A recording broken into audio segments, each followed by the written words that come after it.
It's always great having Hurricane Shane back here on the program. He's going to be fighting Charles Jourdain, UFC Fight Night, July 16th in Long Island. Shane, how are you, man? I'm good, brother. Appreciate you having me. It's always good talking to you before the fight. Yeah, absolutely. We had to do it. So much going on in your division, and we're going to start there first. Josh Emmett, who you had a chance to, I know, train with and help him get ready for Calvin Kattar. Just how impressed were you with his performance in the main event of UFC Austin last Saturday? Oh, it was a phenomenal fight, man. His conditioning looked great. His speed. I mean, we all know he's one of the most explosive. He probably is one of the most explosive fighters in the UFC. Like, his body style just makes for a really explosive. He has those fast twitch muscles, so it was on display. Calvin had a great jab the entire fight, which we expected. It was an awesome fight. It was one of those fights. It was fucking close. I had Josh 3-2, but it was fucking close. What rounds did you give Josh? Because I think that was the thing that people were wondering. I think that second round, some people gave it to Kattar. How did you score the fight, if you remember? The first two were close. I had 1, 2, and 3 for Josh, though. Then I had 4 and 5 for Kattar. But 5 towards the end, I think the last minute was Emmett. But the first 4, it's weird with judges. Like, you usually give the last half of the round is usually weighs way more than the last 2 minutes of the round. I think way more than the first 3 minutes of the round. Mm-hmm. Yeah, it's how you finish, I suppose, right? So exactly. Yeah, that's great. What was it like being part of his camp? Like, because I know he reached out to you and your brother, and you both came out and got to train with them. What was that like? It was awesome. It was a great experience. Got to help him, give him different looks, give him the Kattar look. Because obviously I've been in there with Kattar. I have a similar style like Kattar. We both have good jabs. It was a great experience. Josh is a good guy. He's a real humble dude. I didn't know really what to expect going over there, but I was like, you know what? It's a good experience for me to go out there and get my feet wet with a different group of guys and stuff like that. So, like, how can I say no to this experience? So I went out there and it was an awesome experience, worth every second. Did you expect the fight to play out that way? Did you expect it to be that close with Josh edging out a decision, or how in your head, how did you see the fight playing out ahead of time? I knew it was going to be on the feet. I didn't know if Josh was going to go really for much takedowns, because he doesn't really do that much anymore in his fights if you watch. But him mixing the shots in, even if you miss them, I think it was a good idea, because it puts Kattar against the cage and it gets Kattar backing up, which gives him a chance to defend against those jabs. But I definitely thought it was going to be on the feet. I didn't know exactly how it would go. It was basically going to be Kattar keeping him on the outside versus Josh getting on the inside. And I think Josh did a good job of that the first 3 rounds. Let's talk about Charles Jourdain. Awesome fight. When they told you you'd be fighting him, what was your initial reaction? Because I think people got this tabbed in as an early fight of the night. Yeah, it's one of the. I say it almost every interview. I don't know. Shelby keeps giving me these fights that they know. Everybody knows what to expect when you get a Shane Burgos fight, and this is another one of those fights where he hasn't even gone for a takedown in his UFC career. So on paper, this is not even on paper. Fuck that. It's going to be an absolutely amazing fight. It's an impossible fight for it to be boring. From the first bell to the last bell, it's going to be action packed. When I got the call and I knew it was his name, I was like, oh, great matchup. Great matchup for the fans, but I think stylistically, it's a great matchup for me too. How are you looking at this fight stylistically? It's striker versus striker, but I think I'm a little bit more well-rounded. I think I'm a lot more well-rounded than I'm actually. I haven't really showed much of my wrestling offensively. I've showed it defensively, but I haven't shown much offensively. Maybe we'll do that a little bit in this fight, but I don't think I need to. I think on the feet, I have the advantage there, but I also have one of the best training partners specifically for this style. Like, he just punched me in the eye today. I'm literally at the gym right now. Julio Arce, he's my fucking main sparring partner.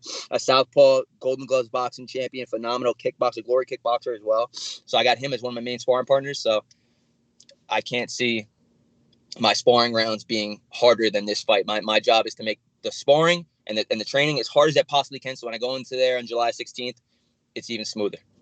Yeah. I know you guys have similar records, but you've been more of a mainstay in the UFC for longer than he has. You've also fought some really tough names. You mentioned Calvin Kattar there. How much will that sort of play into the fight in terms of maybe the level of opposition you face compared to him? Yeah, for sure. I think it's a clear cut. It's not a matter of opinion.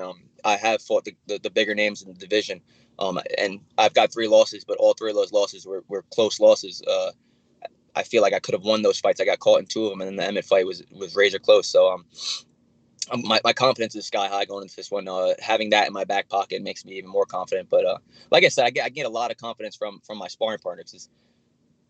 Julio is a motherfucker, man. He really is a motherfucker, and I feel like this is the ultimate. He's the ultimate sparring partner for this specific style of fight too. And I got a bunch of other lefties that people don't really know about, pro boxers and stuff like that are really giving me good looks for this one. And usual cast of guys, I'm assuming, as far as training, you mentioned Arce and you mentioned some of the other names there. Any new guys coming in to help you train for this fight, or is it just the usual regular guys you work with? Some other guys that people haven't heard of. It's one kid, Christian Lopez, is a really good southpaw, good kickboxer. And I got some other guys that are amateurs, but our amateur team is probably one of the highest level amateur teams in the world. That's awesome, man. That's great. You had told me actually when we were doing something for Bodog, we have that in common, that we did some stuff for them. I know you'd mentioned you had COVID and it was a bit, it took you a bit to recover from that. How are you feeling now? Because obviously I know you went to train with Josh, so I assume everything's all good, but any long-term effects from that? No, I mean, the first time we talked about it, yeah, it was one of those things where I was just getting over that hump, but it took me fucking forever to get over it. The entire month of January was a wash. Most of March was a wash as well.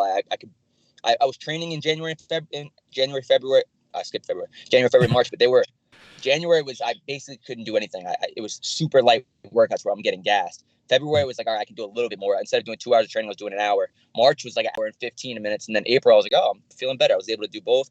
And then Emmett called me out to go there. And I was like, I'm still recovering from COVID, but he's like, no, it's all good, man. We just want to get you for the looks. And I was like, you know what? Fuck it, I'll try. And then the first day we get there, I mean, the first full day of training we get there, he's like, all right, we can do 5 minute rounds of sparring. I was like, I'm like, all right, fuck it. Let's see how this shit goes. And we did the 5-5s, and I was like, you know what? Fuck that. I'm good, man. I'm fully back. I'm not even just back. Like, me coming off a plane, doing 5 minute rounds of sparring, I was like, I'm good to go. I'm good for a fight this summer. How mentally taxing was that period in January? Just because, if you have an injury, a doctor can give you sort of a timeline as to when the injury is going to heal with rehab, surgery, whatever. I mean, you've had injuries before, but with COVID, there is really it varies from person to person. So was there a part of you like, damn, I hope this doesn't keep me out too long? What was going through your head at that point? It was so fucking mental, where I was like, because the weirdest part, I wasn't that sick. I mean, the entire month of December, I had the flu the first week of December. Then 2 weeks later, I got a stomach virus. Then the third week, I got COVID, all within the same month. So then, but when I had COVID, I wasn't that sick. So I was like, all right, I'll go back to training. I only had it for 4 days. I get back in the mat and I'm like, whoa, what the drilling, doing like jumping rope and a shadow boxing. I was like, I'm wearing my polar heart rate monitor for every workout. And I'm like, this is like wild how tired I am right now. And then it was, the progression was like 0.5% a week. It felt like it was so stagnant that I was like, when the fuck am I going to get better? I started doing vitamin D. I'm doing all the shit I can to try to zinc, all that shit, try to get better. And it was so slow that I was like, mentally, it's like, where's the end? And I can't see it in sight because I don't feel the progression. It was so minute that it was mentally taxing on me. Yeah, well, glad to see everything's better there. I've heard some really bad cases. I'm a hockey fan. Brandon Sutter, who plays for the Canucks, didn't even play last season because he had cardio. Like his cardio wasn't up to par. He couldn't perform, which is nuts. It just goes to show how different it is, right?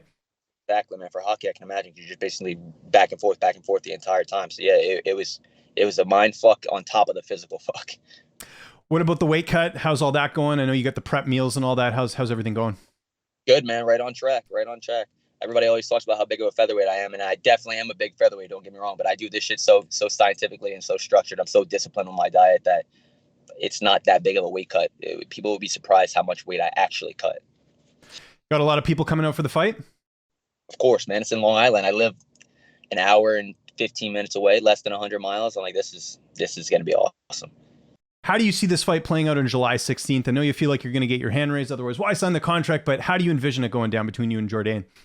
Oh, I'm gonna comment on a post that "See you in hell" for one of the posts, and I'm very comfortable in uncomfortable positions, and I put myself in those positions a lot in training. So, see you in hell, man. I'm ready, motherfucker. I'm ready to go. I'm gonna pressure him from the first belt to the last belt, and I'm gonna make it as uncomfortable as I possibly can for him and for myself. Because I know if I'm uncomfortable, if I know that I'm fucking exhausted, then I know I can't imagine how he's feeling. So that's what my plan is to do. I'm gonna go out there and I'm gonna pressure him from the first belt to the last belt, and then he will break before the last bell. I imagine the plan after this is to get at least 1, maybe 2 more fights in this year just because of the time off. Is that kind of what you're thinking?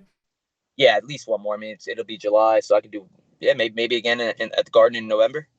Okay. And you got a couple more fights in your contract, right? I was trying to remember that because I feel like you signed one recently. Did you not? Oh, this is the last one. Wow. Okay. So stakes are pretty high for this one, right? Because again, you win here, you got a lot of leverage. Yeah, of course. Last time I was in this position, I was fighting another southpaw. I was fighting in New York again. So the stars are all aligning. So that's funny that I'm in almost the same exact position. Okay, I like it though. But you got to feel good. Like you kind of mentioned off the top there, where the UFC's giving you these fun matchups, like these exciting styles. Like they're not giving you a fight that's going to be boring for the fans. I know you got to go out there and win and perform and stuff, but you got to feel a little bit good that that's at least a sign that they like you. Do you look at it that way at all? I mean, I know that they do because, like I said, every time Shane Burgos fights, you guys know what to expect. It's going to be a fucking awesome fight. But all the pressure in the world. I mean, I'm looking at this one like I have to win. It's either win or go home. That's how I'm looking at it. Love it. And we talked about Josh Emmett off the top. Do you think he did enough on Saturday to get that title shot, in your opinion? I mean, if not him, then who, right? Then who's the clear number one? But besides him, I feel like it makes sense. It's fresh blood in the division, and it's going to be an exciting fight. Every time Josh fights, it's a good fight. So I think it makes sense to put him in against the winner of Holloway and Volkanovski.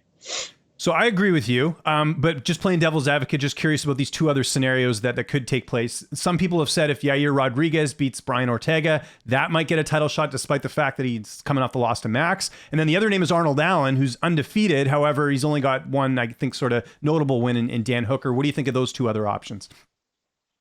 Those are good options. I think maybe make those two guys fight each other. Winner of that one can get the title shot. Because if Yair wins, like I said, if Holloway wins and Yair wins, it wouldn't make sense for them to do that one. So It kind of all depends on who wins. If Volkanovski wins, maybe they can do Yair versus Volkanovski.